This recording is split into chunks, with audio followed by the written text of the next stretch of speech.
Present. Purpose of this meeting is to talk about the front yard usage and the zoning ordinance 152N with regard to Article 3.05 front yard usage. Trustee Taylor is asked to read a very brief statement before we get started, and then we can dig into this and figure out how we can make this work or not. Trustee Taylor, the floor is yours. Thank you, Supervisor McCray. I just wanted to try to set the tone of the debate before we get going. The purpose of the ordinance in front of us tonight, and the one that we've discussed before, is primarily to protect public health, safety, and the general welfare with enforceable goals. I walk a couple of miles in the evening most nights, and I pay attention to the homes in their yards and their chosen decor and color schemes. And I've seen the most barren yards to the most overly decorated with statues, wind chimes, each home being a representation of its people inside. The purpose and intent of this ordinance is also to allow flexibility. And that is something that we haven't had in the past. We're not an HOA, so we should not be taking away that flexibility and that freedom of expression. But there are so many things that we currently don't and shouldn't regulate now. What color do you paint your front door? What type of flag you fly? What type of yard decor, gooses, gnomes, fairies, etc. that you display? None of these things will be aesthetically pleasing to every single neighbor. My yard and my home should be a representation of me and not my neighbor. We should not be creating arbitrary rules that have no effect on health and safety of the neighbors or the neighborhood. I think the most important section that we should be focusing on in this ordinance is the maintenance standards of Section D. Currently, we have 0 maintenance standards for our front yards other than grass height. So these maintenance standards in this ordinance here will not only address concerns about the health and condition of vegetation allowed in the new language, but extend to conditions that we see with some of the neglected yards today. In the maintenance section, it specifically states that diseased and deteriorated plant material, which could pertain today to dead bushes and trees and flower containers that people currently have in their yards now, allowing for enforcement of a neat and orderly yard that wasn't available in the previous language of our ordinance. So on a personal note, if I may, allowing, and more importantly, trusting residents to be able to switch from grass, which is a growing trend all over the country, to native grasses, wildflowers, herbs, fruits, vegetables, and native pollinating plants is essential to improving the health of our environment. And being able to replace grass conserves millions of gallons of water, eliminates the use of harmful chemicals, and helps restore the vital habitats for pollinators. Grass is a biological dead zone, and its only function is conformity. It is detrimental to nature, and it offers 0 food, shelter for wildlife. So if half of Americans would replace their lawns with native plants, it would create an equivalent of a 20 million acre national park, while immediately slashing the municipal water use, chemical pollution, and hours of wasted time maintaining a lawn. And in spite of all of the what ifs presented at the previous meeting, I think that most homeowners aren't waiting for an ordinance to make this change. You probably won't notice a boom of garden beds being created and built with this new language. All this ordinance does is allow people like myself and Ryan, who do want to make a difference ecologically, and be able to exercise our right to do so within the law. The majority of you on the board have claimed that you're not really gardeners or not very good at it. So I would just ask that you have a little faith and trust in those of us that are gardeners to be able to garden responsibly and not over-regulate what and how we plant. Trust in our ability to maintain our gardens so they are healthy and don't create a nuisance. Thank you, and the floor is yours. Okay, so I guess as I recall it, there seemed to be some consensus, as I recall, that mostly that we were worried about registering, that came up off and on, and we also talked about the size or the scope of how big an area that can be planted or not planted. And so with that in mind, you know, I made a phone call to Jason Smith and asked him to look at what we had all talked about and see if we can come up with some meaningful, if there are changes to be made to be acceptable to the board so that we can move this forward and make sure that there's, you know, for those that believe that we can have some meaningful opportunities for front yard gardening of all different sorts. So, Mr. Smith, the floor is yours. Thank you, Mr. Supervisor. So as was mentioned, a couple of the areas that were main topics of discussion were related to coverage. So how much of my front yard, or how much of the front yard will we allow for garden area. You know, we talked about setbacks that we've established already in the existing ordinance, and you know, we weren't really sure visually. You know, once you establish what the setbacks are, so we create a planting area, which I've provided a couple graphics here of two lots. One is a corner lot, one is an interior lot. So I'm hoping that these two visually will give you some idea of what we're dealing with. The interior lot's a 40-foot wide lot. Fairly typical here in Redford Township, and I'm hoping you can use that 40-foot wide lot and extrapolate for 50 wide or 60 wide and so on. But usually here in Redford, 25 to 30-ish feet away from the front lot line is where our houses sit. So for a 40-foot wide lot with a house that's sitting 31 feet away from the front lot line, we've provided 3 boxes, a 10% coverage, a 20% coverage, and a 30% coverage, just to give you an idea visually what that would look like. So you can see the front yard area is everywhere from the main building, the front line of the main building, all the way to the front lot line, which is just right there at the sidewalk. The right-of-way area beyond that is not something that we consider to be part of the front yard. That is it's technically not under ownership of the resident, so that is right-of-way. So we created the box, and then we created the box of the front yard area, and then we created these different visual aids to give you an idea of percentage-wise, and also feet, 11 by 11 for a 10%, 15 by 15 for 20%, and then 19 by 19 for 30%. Secondly, we did a corner lot. We have a lot of those on every corner, right? We have a corner lot. They get treated a little bit differently. We actually have 2 front yards when you're on a corner lot. So we have to take into account the side of the front of the house that has the front door, and then the side of the house which faces the street. So we created this L shape just to give you an idea visually what that might look like.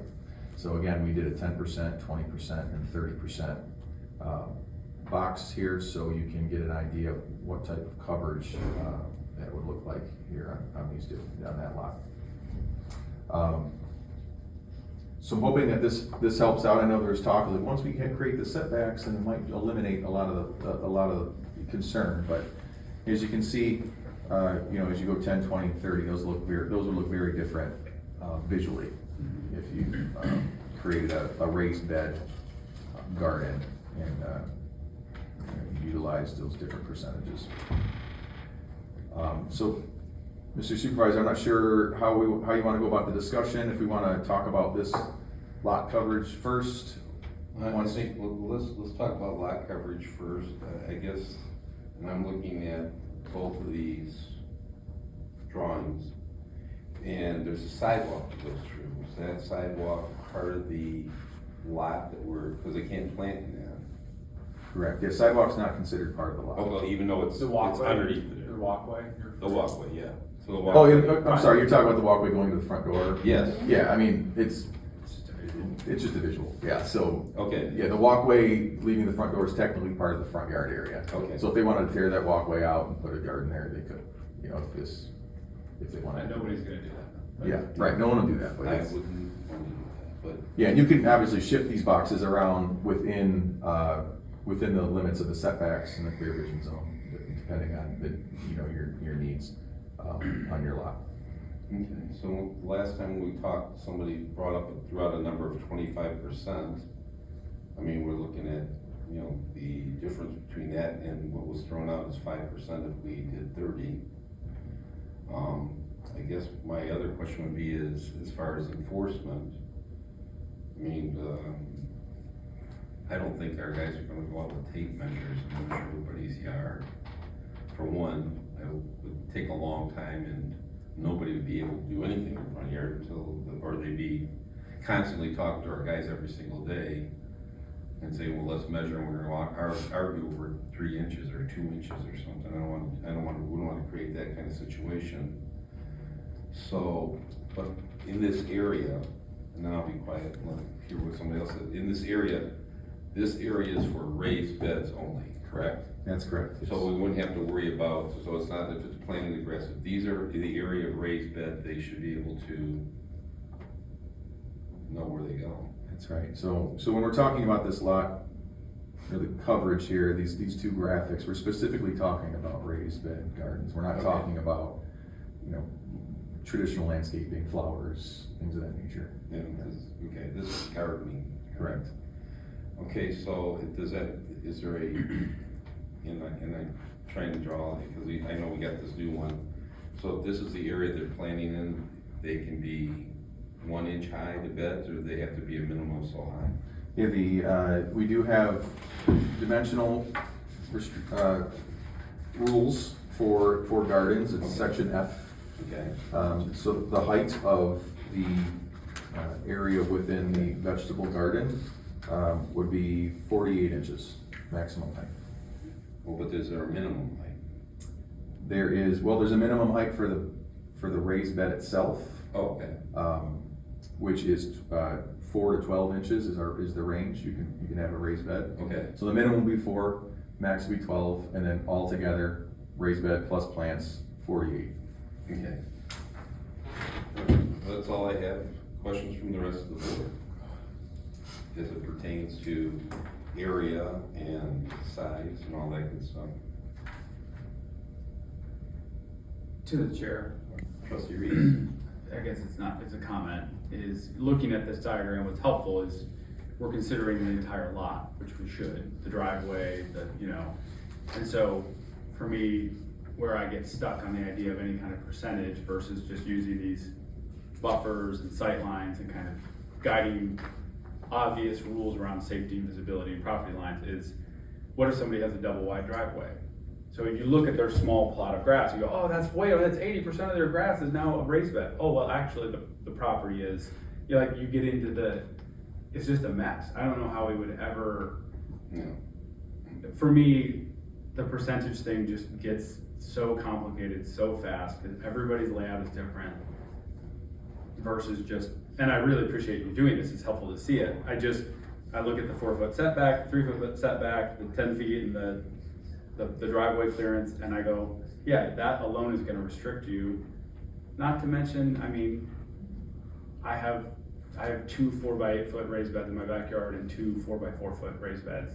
And that's already a ton of work. Like, if you actually put beds in this whole area, you're gonna have your hands full. So I just think, I'm nervous about the idea of putting a percentage into the ordinance language because I think it's gonna be impossible to enforce and just brings complexity versus saying, are we happy with these setbacks?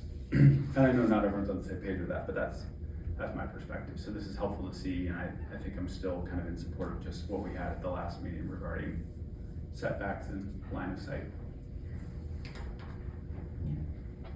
To the chair, the setbacks and the percentage was never one of my concerns. Okay. So I didn't have an issue with, because to me, a percentage, just saying the same thing as Trustee Reese, it would be impossible to enforce. So that was never one of my issues. Well, I tend to agree. I mean, if, it'd be a lot easier to enforce if we just make sure they're for, the setbacks and the sight lines are clear. You know, it would be a much more efficient way to enforce. You know, and everything has to be in a bed. Or people aren't gonna plan on the sidewalk anyway unless they take it out, right? And that's up to them, I mean, if they wanna do that, but. Okay, anything else about the percentages? Okay, so I think it's very helpful to see this in action, because when it said 25%, it was like, oh my God, you know, but now you're looking at this and it's pretty much gonna be about that anyway, without, you know, having to measure all that stuff out, just with the setbacks that are originally on the picture anyway. So registration was the other thing I heard. Is that next on your list? Talk about that. Yeah, those were my two main topics. Okay. So, you know, registration and, so, you know, this is, I heard a couple different scenarios from the board last time. One was a free registration, just to know kind of where they're at, something very, I guess, low maintenance for the residents, just coming to the clerk's office or wherever to register so that we know where front yard gardens are. The other alternative, if you were going to go down that path, would be something more like a zoning permit, which is a common thing for communities to do. Could have it pretty low maintenance for the resident, and you know, we can call it a zoning permit, we can call it registration, call it whatever you like. But typically, the zoning permit is handled through building department or planning department, where the resident would complete an application at either a fee or free, depending, that's up to the township board to declare the fees. And they would provide some type of a sketch, a hand-drawn sketch, so you don't need a licensed surveyor to come out and provide a site plan. But at least to give an idea of, so first of all, educate them on how much they can actually do, where they can plant. Secondly, to give us an idea, the township, of what's being done and ensure compliance. So I can see a registration process where somebody would come in and get an application, and the application would lay out what the rules are, and the rules are laid out right here in this, in the ordinance, how high it can be, maybe a graphic showing the setbacks and where you can put your garden. And then they would provide a hand-drawn sketch along with the application form, so that the township would have on file the address and what was being proposed. That way there's some kind of record, so you all know, the enforcement knows where they're at, ensure that they can go out after the fact and ensure that people did what they said they were gonna do. Just typically how we do building permits, honestly, very similar kind of process. And you can establish whatever rates, fees you'd like for that. The alternative would be to no type of registration, and the enforcement then becomes more of a, you know, best enforcement officers are neighbors, so it'd be calls and complaints, or code enforcement officers driving the street and establishing where they're at. And in the event that there is some form of non-compliance based on location, for example, then the compliance or enforcement officer would need to go out and measure, are they meeting the setbacks? So it's a little bit more of a trust, I guess, in that regard, to not have a registration. But it also makes enforcement a little more difficult. Okay, well, and I've been thinking about this or pondering this, about how this can happen to get the maximum effect with the least discomfort for everybody, is that, you know, why can't we just make everybody and say this is the ordinance for everybody, so that they don't have to come registered, because we're not having registration because it's township wide. Mm-hmm.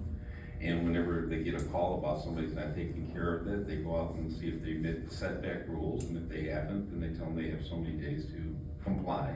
Mm-hmm. As long as we can come up with a way to notify all the residents that this is the new ordinance. There's no registration fee, you don't have to come register because every home is registered, because somebody goes, I'm gonna put a flower bed in and it meets all the requirements.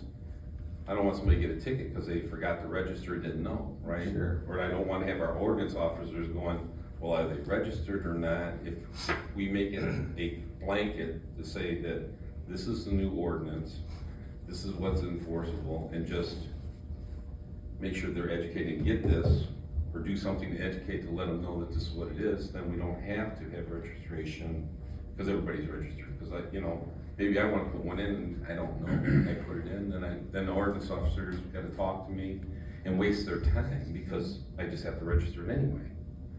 So I guess if everybody's registered, because that's how it works, then we wouldn't have to worry about finding out who's registered, or worry about any of these, some of the other stuff that was brought up. So I don't know how that would work. I don't know how everybody else feels about that. Through the chair. Trustee King. The other side of that story, the argument is that if we did a permitted registration, when people came in to be registered, they would be told the rules at that point. So at that point, whoever came in and wanted to engage in this activity would know the rules at that point. Now, when we talk about the education piece, even with your scenario, it's a cost associated with that. The cost could be put into the registration price. I don't know if it was, it could be a minimal cost, but it would cover the cost of the pamphlet or whatever you give them, saying, this has to be 3 feet above this, that. That's the other side. I'm not stuck on that, but that's the other side of that argument. To the chair. Well, hang on, let's Oh. go. I see both sides. There's work either way. If what Jason just stated and Supervisor, it would be a, 2-page, document, with the ordinance, maybe the map, and you can get a very easy application, very simple. There's a cost associated with everything, no matter what we do, but it is something that I think was brought up before, is when the chicken ordinance was passed, people weren't going out there throwing chickens in their backyards. I think there would be more folks to an extent that would have gardens now that would do it, but I also see if our staff is out there, they can walk off 3 feet or 4 feet. It's 1 step, 2 steps, there's 3 feet, 1 step and a half. So it's something that if someone complains, it's a quick code enforcement. It is nice to see, who's doing it, but, you'd want to have a fee that's very small. That's something, that should be, this can sit out on a counter, here's the app, turn it in, okay, thank you, and then they're done, I also think you want to make it as easy as possible. They're planting a garden, it's not, they're not building something, as easy as possible. I think whatever scenario the board chooses, we're gonna make happen. Is there work to both? Yes, but it's part of an ordinance. We enforce ordinances. And so if we bring them in to do it, or we don't, so be it. I just think we need to make it very simple. If we overthink it, I think we'd make it more difficult for folks that want to do it, or even our staff. I think everyone's going right down, I think you've all done a great job here, and I think you're going down the right road to make this happen. And however, it's going to be just as simple as possible. This is easy, boom, Jason's drawing and 1 half app. Just a half a page. That's all we need, and put it quickly and stuff. So, and then we hit them all up, or we see what's going on in October.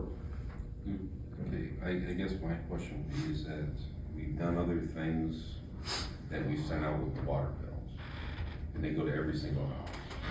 If we had not necessarily the whole ordinance, but had something that was bulletproof or simplified, and we put it in with the water bills, it goes to every house, and then, that would be education-wise. You could do a postcard size, Well, just say something, like this, right? just, check out the new ordinance, boom, and then you can reference the link to go to the township ordinance page. That's as simple as you could make it. Right. Because you don't wanna put all this on one, because it's gonna be too much, Right. you'll lose them at the first page, but here's a new You can say, they ordinance, see front the yard ordinance, use, go to- check this out and call it a day. Yeah, You know, more questions, contact building department. okay, and I think, and correct me if I'm wrong, but we're charging, still charging for garage sale license? Yes, we do.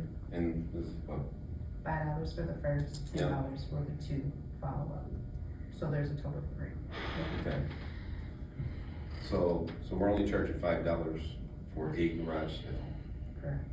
So, but I think that really doesn't cover costs, does it? What we're doing for $5? I mean, it's more just to make sure that somebody's not running a business. Pretty much. Yes. And then when they walk into the clerk's office, we've also hand them the guidelines, the rules, regulations, so they're aware of, the Right. policy of the ordinance. in regards. Okay. Trustee Taylor, I thought you wanted to say something and I just That's went off okay. on a tangent. I'm I do here for apologize. duration. So, when we have a new ordinance, Mike, this question will be directed to you. We've drafted quite a few new ordinances, whether it be the anti-blight ordinance, which was a brand new ordinance from the ground up about raking leaves and, violations and maintenance standards. The chicken ordinance, the changes in the setbacks and things like that. How do we typically educate the public that there's a new ordinance in place and draw their attention to it? We don't, Okay. we So- don't, I mean, it's, That's kind of my point, is that that's not something that we usually do for ordinances. We don't have to go out and do some big public address campaign that we wrote a new ordinance and these are the rules and guidelines and maintenance standards of this new ordinance. And the anti-blight ordinance was pretty long and intense and in-depth.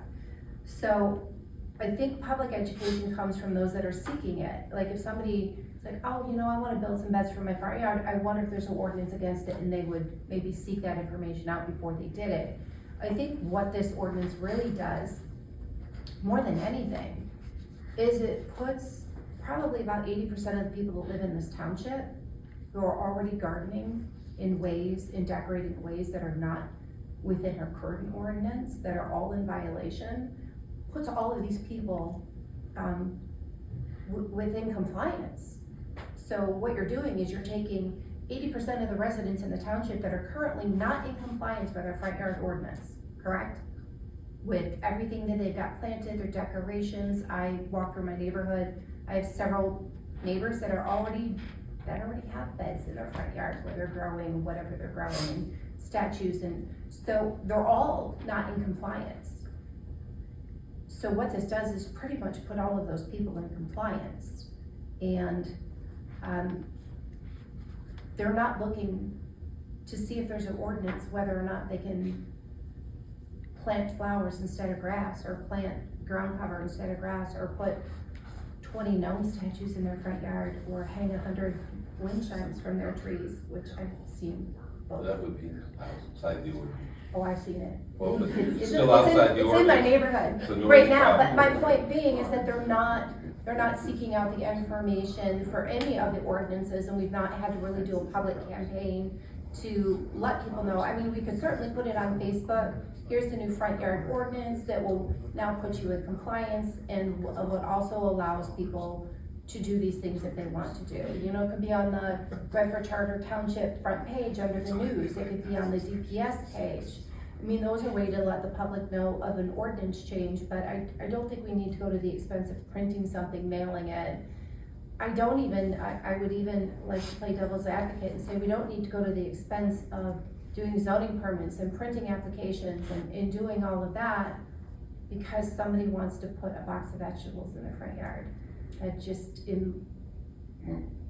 just don't Also, understand that. one more thing, Okay. no, just on the other side. Yes. It's also gonna help us, there's folks out there that like to put rocks along the driveway. This will help us alleviate, as they're putting obstructions because they don't like their neighbors. And so we're dealing with one right now I can tell you about, who moves his rocks and he puts them back. And he moves them back and he goes back and forth, and it's always an issue because he doesn't like his neighbor getting out of their car and stepping on his lawn. And right because now, they there's have nothing to. saying And you there's, can't. yeah, I mean, we deal with it, but I'm saying, it'll give us a little more teeth on the whole ordinance part, but I mean, on the other side too, it will help us enforce some aspects of hedges or bushes that people do or don't maintain, things of that nature, so. But I wanted to add on the other side. Well, and I will say that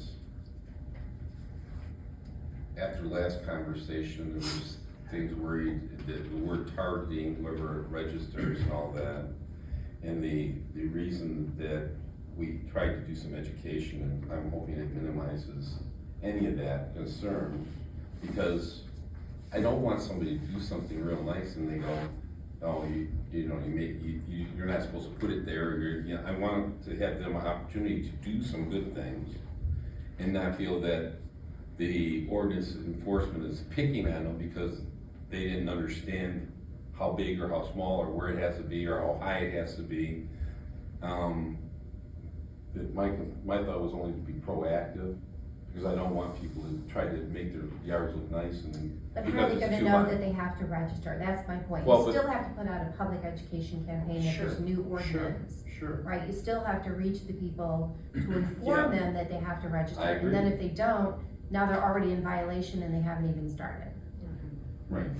Well, So and I you're don't know, creating- I'm not sure how that happens, but I think that this is, I mean, that's why we're having this discussion. Yeah.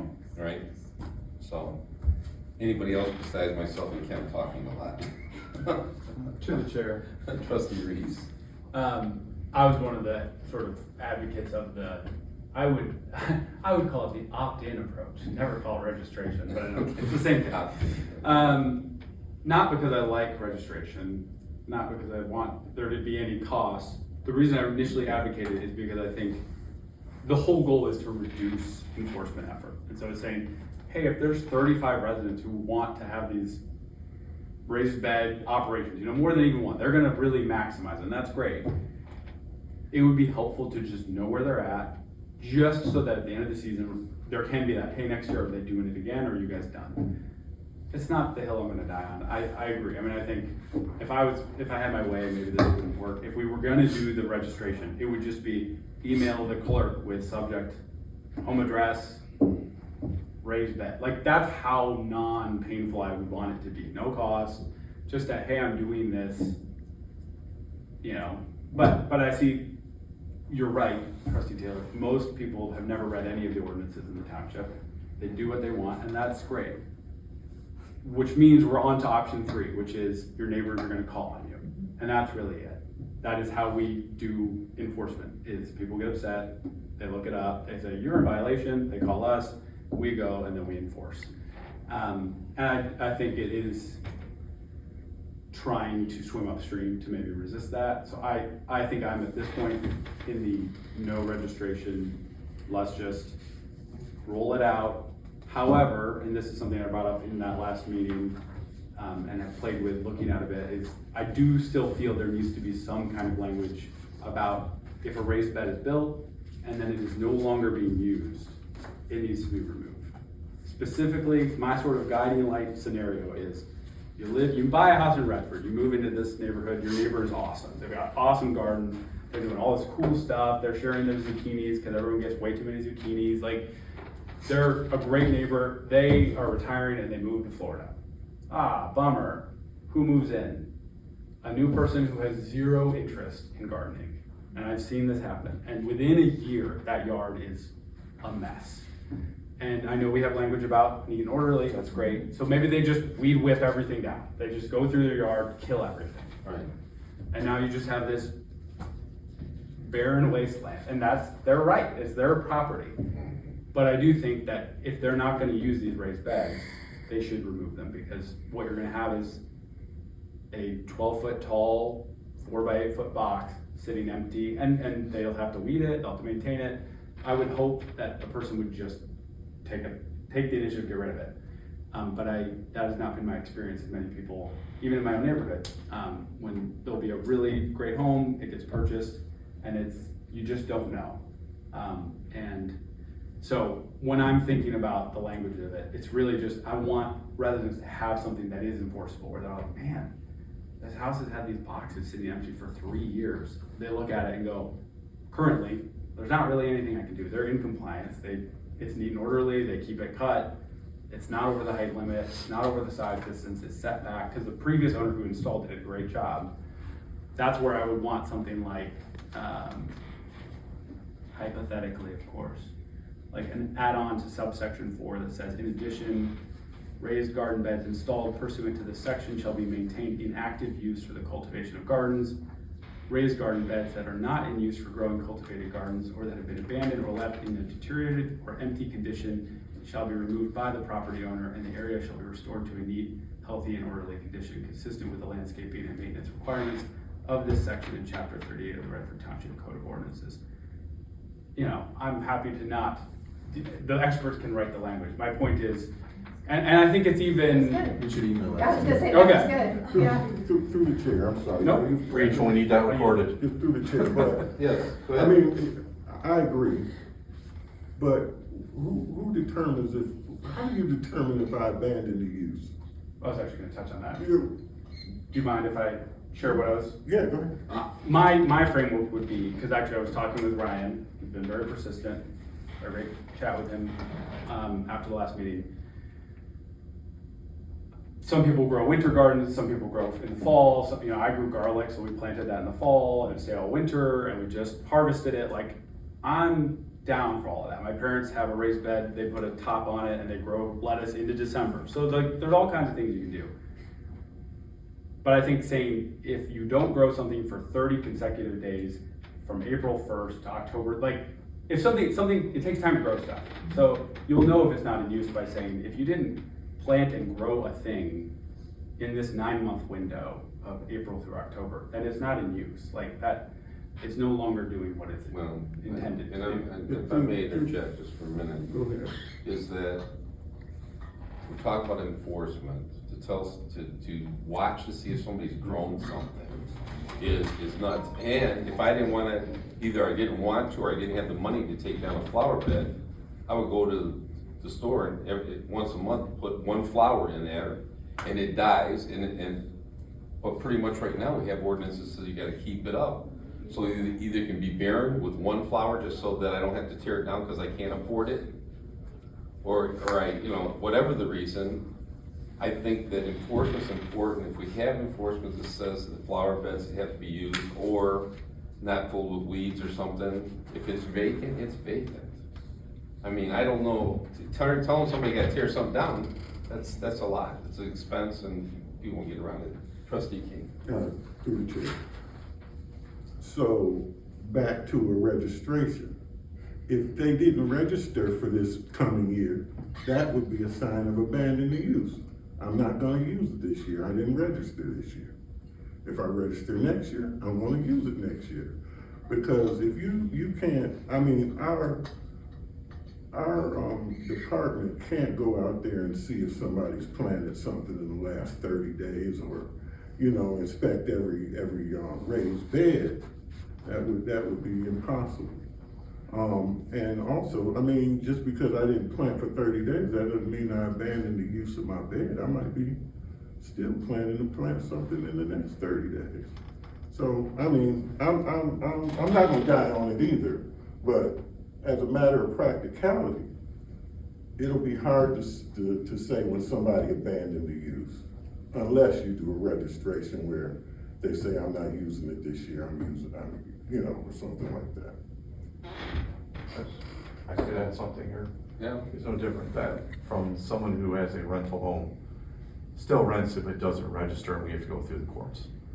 You know, it's the same thing that they just, you know, you're not gonna tell me I have to go pay my money or fill out a piece of paper and drive down there and I'm still gonna do my garden. You know, I mean, it's that, I mean, I'm not gonna pull a permit to do my roof because I don't want to, you know. You have a lot of people, but that's what our staff does. You know, well, that's the intention is, we'll do it on the weekends. But it is, you are correct, Trustee King, that we don't have staff that can tell you, you know, green thumbs, and I don't know what they're doing for 30 days. I mean, there's a lot they're doing, so I don't disagree with that. I mean, I think it just comes down to also the way it's written is that growing season's over, we have a dead of winter. I mean, people plant things, I guess, that will grow over winter, but they're underground hibernating or whatever they do. I don't have great thumb either. So, but it is, that would be the alarm going off, is that bed is clear. And that's what it has to be. That meets the code, that meets this. That bed is clear, it's not just dead overhanging, it's clear, we move on, the new growth season's in April, I guess. Or whatever, March. To the chair. Trustee Taylor? So another, to kind of maybe a compromise to address abandoned beds, in section 305B for permitted front yard uses, number 2, it lists yard decor, that decorative features such as planters, ornaments and seasonal displays, provided they are maintained in good condition and do not create a hazard or nuisance. We could add the language under there, raised beds, so that it's clear that they have to be maintained in good condition and do not create a hazard or nuisance. And that maybe, because I'd also like to see, like, I don't know how you could figure out a word for oversight on that, but unused, there's gotta be a way to determine that if they're, typically when beds aren't used, they start to deteriorate and fall apart. Go up to Ashcroft Community Gardens and you'll see they just sploot, basically, break apart, and they start to rot and things like that. So it's obvious when a bed is not in use, so that maybe it can fit under there, because we're requiring that your yard decor, your gnome can't be missing a head, and, whatever. It says to be in good condition, right? And that includes planters, so you can plant your tomatoes and things like that, and planters or flowers. So they really shouldn't be broken and falling apart in a bad condition. So if we put the raised beds also have to be kept in good condition and not falling apart. It is hard to gauge whether or not a raised bed is gonna be used this season. Should I have to tear it down because I wanna build, because I didn't get to garden last summer because of extenuating circumstances, but I absolutely plan on gardening this season. How do we determine non-use? As long as the bed is kept in great condition, like, the wood is new, it's not rotting, there's not 4 feet of weeds in it, because it's not in use and it's been abandoned. I think there's obvious signs of non-use, and deterioration, without actually putting like a kind of arbitrary number, like 9 months or this season or next season. That there's gotta be a way that we can just do it as a visual, because then your guys can go, they don't have to figure out if you're gardening or not, but they can drive by and see that all of the boards of your bed is split apart, and that the wood is rotting, and you've got 2 feet of weeds in it. I mean, that is something that can be enforced through the maintenance standards, if we just specify that the beds must be kept in good condition and not rotting and things like that. There could be language added to that, so people, instead of setting like weird, like you said, you don't know if I'm gonna be planting in April or planting in October. So if the bed is empty, as long as it's maintained and it's in good condition, maybe I've got a layer of mulched leaves on it to keep the weeds down, you obviously tell that I'm caring for that bed. So I think there's a way of doing it without putting any kind of arbitrary I think time we frame. can tell that if we come there and just full of all the stuff fell, we gotta clean it up. Yeah, Okay. I did research some things, so I don't know, when you garden, do you have to put them in raised beds? no, Okay, so that's, my thing was front gardens as a whole. Anything that you're doing in your front yard that you would normally do, which people would normally do in their backyards, they're looking to do. And I think that they should be able to. I think you should be able to garden in your front yard. I think you should be able to. But my thing is to register that. So anyone that plants anything in their front yard has to register, as opposed to just? No, when I say garden, I'm Raised bed. raised bed. You're talking Raised just bed. specifically raised beds? Raised bed. So I'm assuming, is that what you put again? Help me out. So like when you say raised beds, are we talking about like vegetables and things such as that? But primarily, the raised beds are used a lot for vegetable Perfect. gardening. Then yes, that's what I'm speaking about. Yeah, so like, I just planted 7 lavender bushes in my front yard, right? Not in a raised bed, just straight up in the ground. That wouldn't be something I would need to Correct. register for. Correct, because we're speaking raised. We're beds. only speaking raised beds, whether you wanna put flowers in your raised beds, if you wanna put vegetables in your raised bed, if you are going to build, so let's think of it like a building permit, or if you were gonna build a shed or build a fence. If you're building a raised bed, whether it's out of wood or rock or brick or cinder block, whatever, you're going to build a raised bed, you have to, so this is what we're talking about, that's what you need to actually get the permit for, is the And bed sketch it itself, out. not whatever, everything else that we're doing in the front yard. Through the chair. Just for Trustee clarity. King. Jason, Yes. please explain, is there a difference in the ordinance distinguishing what's in a raised bed or what's in a garden? Because the permitted front yard uses on B is where I'm started reading from. So if it's a difference, can you point it out? I mean, for the raised beds and for the garden, because the definition on this C is garden, a plot of ground, raised bed or container. So in the ordinance, how does this work out? Yeah, so my impression that we were talking, when we were talking about raised beds and registration and all that, we were talking strictly about raised bed vegetable gardens. Okay. That's what I thought was the Yes. direction. And I agree. That's why Okay. I needed clarification, Yeah, when okay. we're talking about plants and invasive species, now we're getting away from vegetables. So that's why I was like, okay, now I'm confused, are we talking plants, or are we talking vegetables? So I think we would need to be Raised bed specific. vegetables. Okay, okay, Raised bed. There we go. vegetables. Yes. okay. That's my understanding.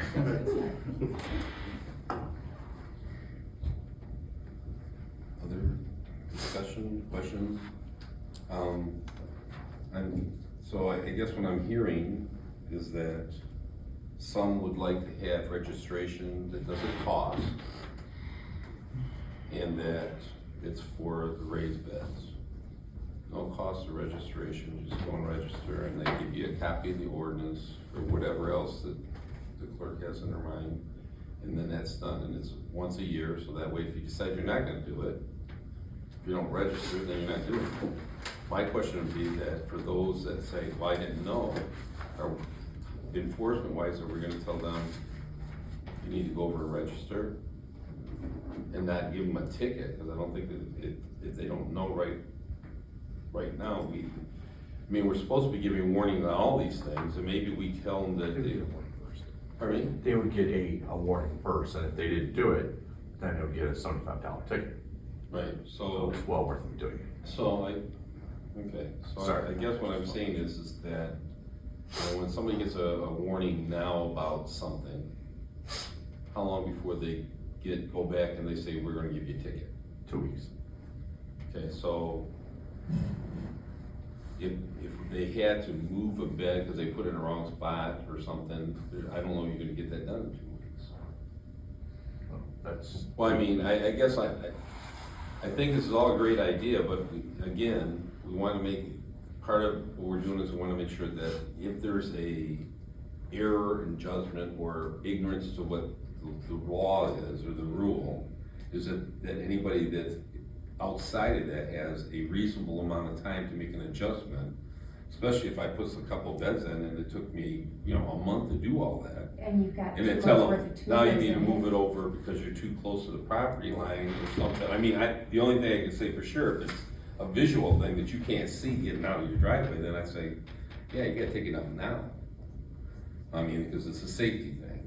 But I guess my concern is that I think this is a good idea, we're doing the right thing. I just don't want to get stuck in the mud about, well, it took me this long and now they're giving me a week to take care of it. well, the issue you would have is, all right, fine, you gave me 30 days. Okay. You come back in 30 days. I didn't move it. Mhm. I need another 30 days. Okay. 60 days now. I still didn't do it. I know my plants are, 4 feet tall. You have to, I mean, I understand it took them 45 days to build it, No, but if they're not doing it, I mean, our staff needs to get it concluded, get it off their books to keep moving on to the next thing. Right. That, fine, I could see 30 days, but, past then, if we're being nice and okay, we'll give you another 30, that just, then they think they have another 30, then next thing you know, the growing season's over and they didn't comply still, and then you have to go to court. So, to Ken, an extent. okay, so, and I'm just spitballing here right Yeah, now. absolutely. So if I go to some place and they're not, they built nice flower beds or garden beds, and they've already planted it, we didn't know about it or something before, or they didn't know, and can we tell them that it has to be done before the next growing season? Or other than the safety ones, if there's a safety one where, these zones that we have marked off here, it's gotta come out no matter what. We would still give them probably 2 weeks to get the rocks, or let's say the stuff out, give them 2 weeks. If it's something with a bed, I mean, it's training your staff, but they can put a date in there and come back in 30 days. So let's say it's August 1st, they come back, say, I'll put it on September 1st, it goes into their tablet. But they have to come with say, hey, I'll be back in 30 days. You have to have this moved, so you have to comply. And they'll comply, and please, please, please, please, please. Then you say, God, I feel bad because it's a garden. And then all of a sudden, it gets to October, then you're like, oh, they didn't comply, then you can put it off again. Eventually they comply, it has to go to court, because you have to rectify it. Of course. 'Cause if not, the next growing season, they're gonna do the same thing. Right. And, so, I mean, it is something that, yeah, they'll, it's no different than you're trying to work with somebody, and, I don't have any money, or you try to give as much as you can before you have to enforce it. Right. There's no difference here. I mean, yeah, obviously they have a bed, you want them to move it, hey, no, I can't get it done in 2 weeks, but I have it done in 30 days, all right, fine. You put that note in, you go back, they still didn't even make an effort, then you talk to them. Sure. Yes, so, Okay. yeah, we try to give that latitude to Okay. our staff. Yeah. Okay. Other comments or questions from the board? I guess, to me, that this is why we're having the study session, because we're trying to find some compromise that will still let our residents have the freedom to grow in their front yard in a organized fashion, that they can get what they need out of their yard and not be everywhere, right? In the front yard anyway. So if we are of the mind that, what do we need to finish this? Because it sounds like to me that this map is taking care of the 25% thing, that just by doing the things that are on here as far as setbacks and everything, we're gonna accomplish pretty much that. So that part that I'm hearing is no longer an issue. So, Yes. so the only issue that I'm hearing mostly is about registration, and, Gabe wants to tear down flower beds, I think. But no, I'm To the joking, chair. I'm joking, No, yes, yeah, yes, to the chair. I'm, So I'll just try to see if I'm not good at this, I'll try to be succinct. About sort of my sticking points. okay, Either I think what my preferred option, no registration, nothing, people do what they want. But we have language added, as I read, to add something people can call about saying this bed has not been used in over a year. I think you need to come in and we have enforcement action, we have a warning, say, hey, you need to use it. Hopefully they plant stuff, we're good. Or they say, I'll take it down. If we're not gonna add language that gives residents an option to call and get enforcement on those situations, then I think perhaps some kind of registration is the fallback, which I would rather not do. So that's my sticking point. Before we make any final decisions, since it is a study session, yes. those guys out there, I was like, do you want some input from the people who are most excited about this?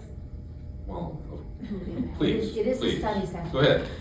Yeah, I mean, I think one of the things that we aren't considering is that first off, we're calling it raised beds and we're putting a 12-inch like height restriction, which is a glorified flower bed. You can buy rocks taller than that, so it's a little absurd because it isn't really a raised bed situation. When you look at raised beds, they just you can look at Amazon and look at the general height of a raised bed. So I think we should consider what a raised bed truly is and why that would also be beneficial to all of our patrons, especially in a time in which we're looking at economic hardship and food scarcity.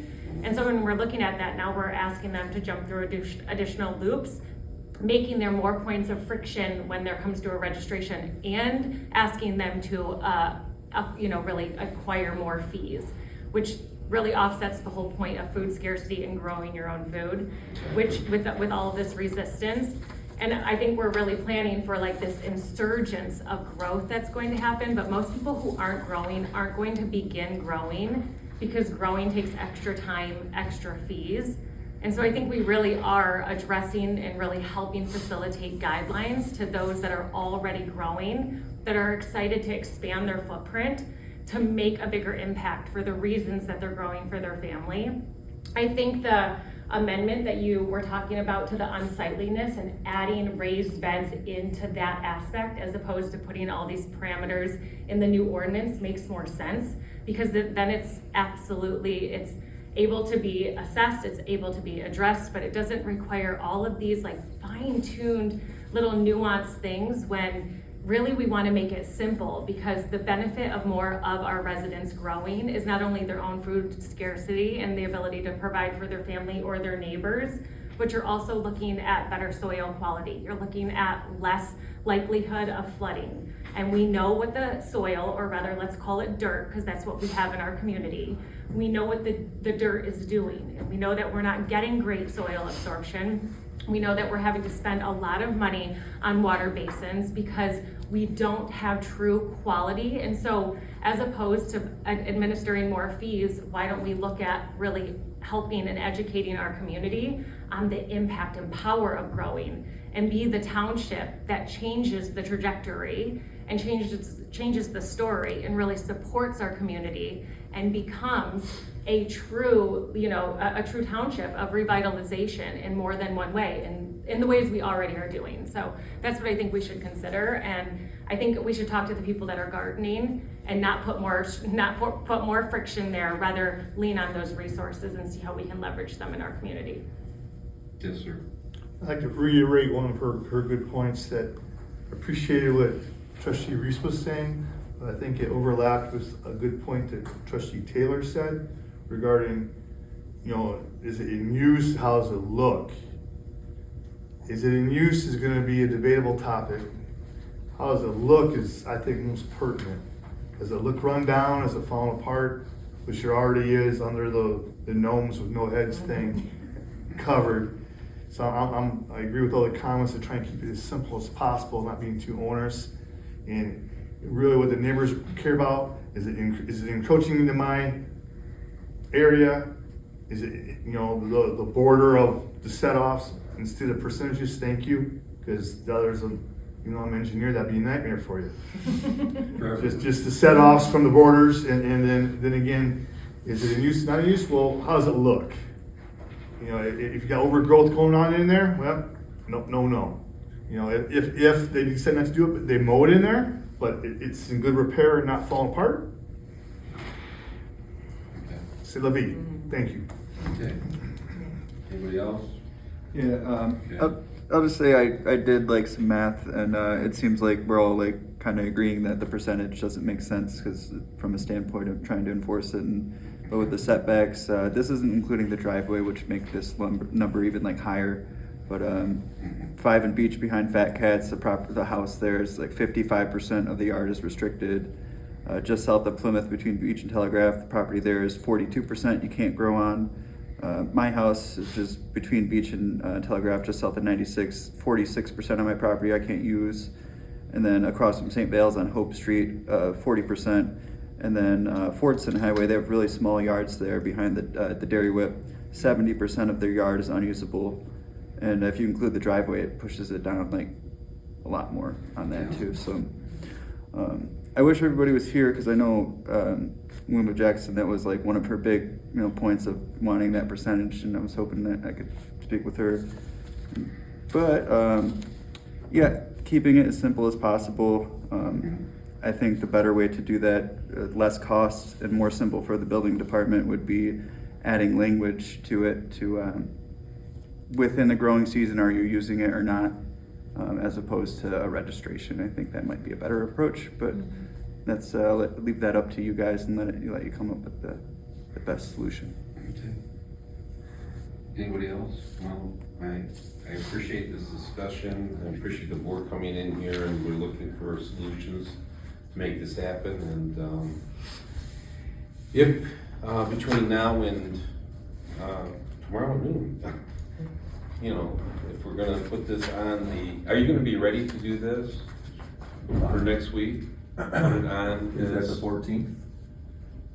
Yes. Yes, I'm actually unavailable on the 14th. okay, so at the next, not the 14th. August. There's no second meeting in July. Hmm? Yeah. So we'll do this in August then. I mean, So the, yeah, the this first growing reading, season the is first already. reading, yeah, we pretty much toast on it. Right, so let's, anyway. let's take our time So it and would do be it the the right way. 11th, would be the, probably available for the first reading is August 11th, and then 25th So, for the second reading. so that gives us time, as a matter of fact, whenever you get that done, I'm sure you'll get done before August 11th. It might be a good idea to just send us out an advanced copy so we can look at it, Sure. I right? hate to laugh there, I'm sorry. Probably gets done before I was. Nobody thinks this is funny, Mike, No, you said it was. you know. To the chair. Yes, sir. On that note, I think it'd be great, yeah, I mean, if we can have the language in July and people can give their sentiment to you, like, yeah, this looks Yeah. great, we should move to a vote, but I mean, or we need another study session, which I don't think Yeah, any of us that want. way- I know everyone's shaking their head, but, and I agree, but we've got a couple conflicts of visions still Well, yet to solve. and maybe so. when it's written down, we see it, well, That's it'll what be a I'm little clearer, or we could be more specific and get closer. But, yeah, I think that, Great to see it. I think that'd be a good, yeah. Well, another question too is it possible if you can draft one and then send it solely to the clerk and everyone can read it? And then that way, everyone can send me their response, and then I can let you know. Only because I know another jurisdiction does that. They send the information to the clerk. That's fine. And if I see that there's going to be out of 7, at least 4 for whichever way, then I can pretty much let you know which way we're gonna go. Like which, Whether if we it's should vote or work- not. Exactly, if we should put it on the Okay, meeting that's fine, and just do it that way. that's fine. I can do that. Is that fair? That's All fair. right. Okay. Any other questions?